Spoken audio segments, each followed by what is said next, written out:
everyone. Welcome to the Speak English Now podcast, your go-to source for unraveling the mysteries of the English language. I'm Jack, and joining me today is the fantastic Julia. Say hello, Julia. Hi, Jack. Hi, listeners. Today, we're diving into some intriguing words and expressions that spice up everyday English. Let's kick things off. Jack, our first phrase for today is have a good one.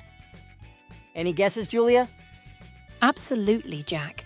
When someone says, have a good one, it's a friendly way of wishing someone a good day or a pleasant time. It's a versatile and casual way to bid farewell. You nailed it, Julia. It's like saying, take care or enjoy your day. Now let's use it in a little scenario. Imagine two friends, Alex and Taylor, parting ways after a coffee catch-up.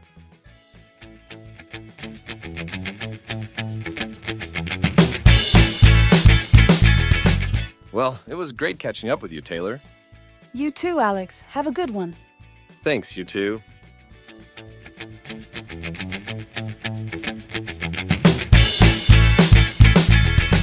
Smooth, right, Julia? Absolutely, Jack. Short, sweet, and friendly. Now, on to the next one. Don't mention it. Have you encountered that one, Julia? Oh, definitely, Jack.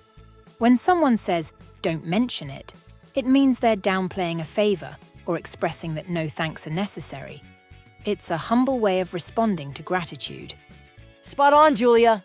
For instance, if you thank someone for helping you, they might reply, don't mention it, I was happy to help. Exactly, Jack. Let's incorporate it into a dialogue. Picture two co-workers, Chris and Morgan, working on a project.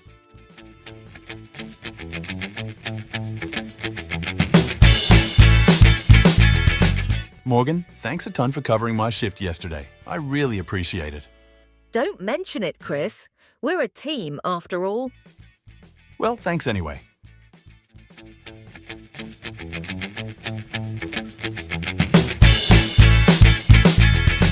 Nice, right, Julia?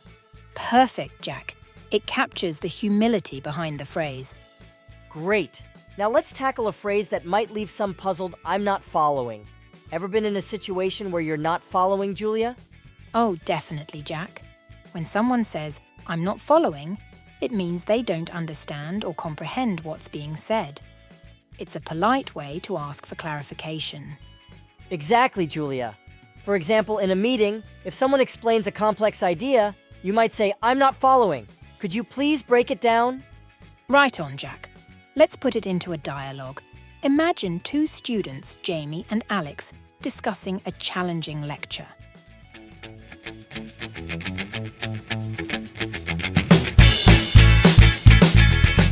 Did you understand the professor's explanation of quantum physics? Honestly, Jamie, I'm not following. It's way over my head. No worries, Alex. Let's review it together later.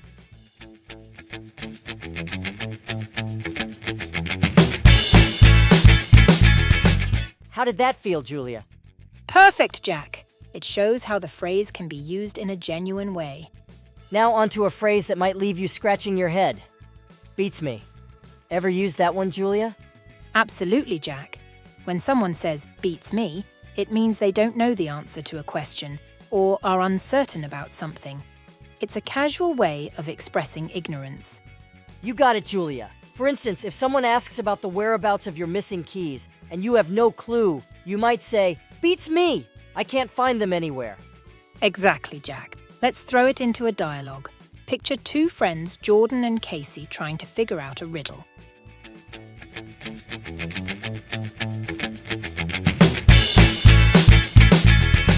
Casey, do you know the answer to this riddle? What has keys but can't open locks? Beats me, Jordan. I'm stumped. It's a piano. Clever, right?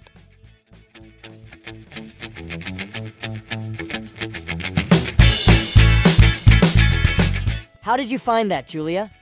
Perfect, Jack. It captures the uncertainty and casualness of the phrase. Great. Now let's delve into a term that might make decision-making interesting. Toss-up. Ever encountered a situation described as a toss-up, Julia? Definitely, Jack. When something is a toss-up, it means it's uncertain or equally likely to go either way. It's often used when there's difficulty predicting an outcome. Spot on, Julia. For example, if two sports teams are evenly matched, you might say, the game is a toss-up. Either team could win. Exactly, Jack. Now, let's bring it into a dialogue. Picture two friends, Morgan and Taylor, deciding on a restaurant for dinner.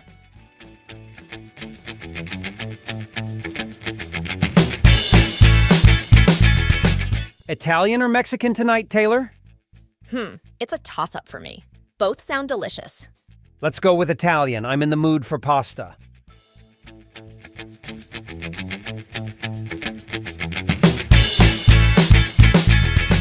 How was that, Julia?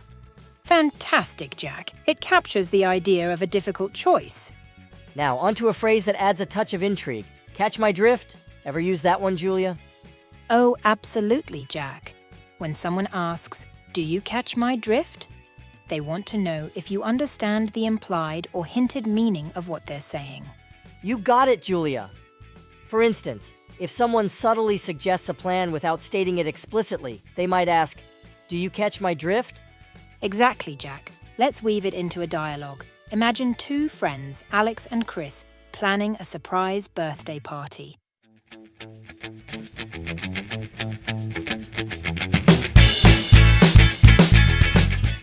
Chris, let's meet at the park tomorrow around 2 p.m. and bring the balloons.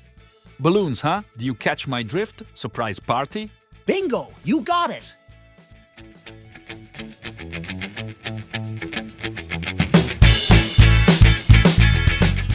How did that come across, Julia? Great, Jack. It highlights the subtlety and understanding behind the phrase. Awesome! Now let's wrap it up with a phrase that might make social situations chilly. Give the cold shoulder. Ever been on the receiving end of that, Julia? Oh, definitely, Jack. When someone gives you the cold shoulder, it means they're intentionally ignoring or being unfriendly towards you. It's not a pleasant experience. Exactly, Julia. For example, if you approach a colleague for a friendly chat and they ignore you, they're giving you the cold shoulder. Exactly, Jack.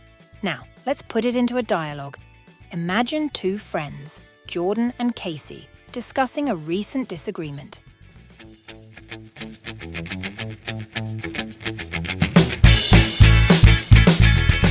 Casey, did you talk to Sarah about our disagreement? I tried, but she gave me the cold shoulder. She's really upset. Maybe give her some time. She'll come around.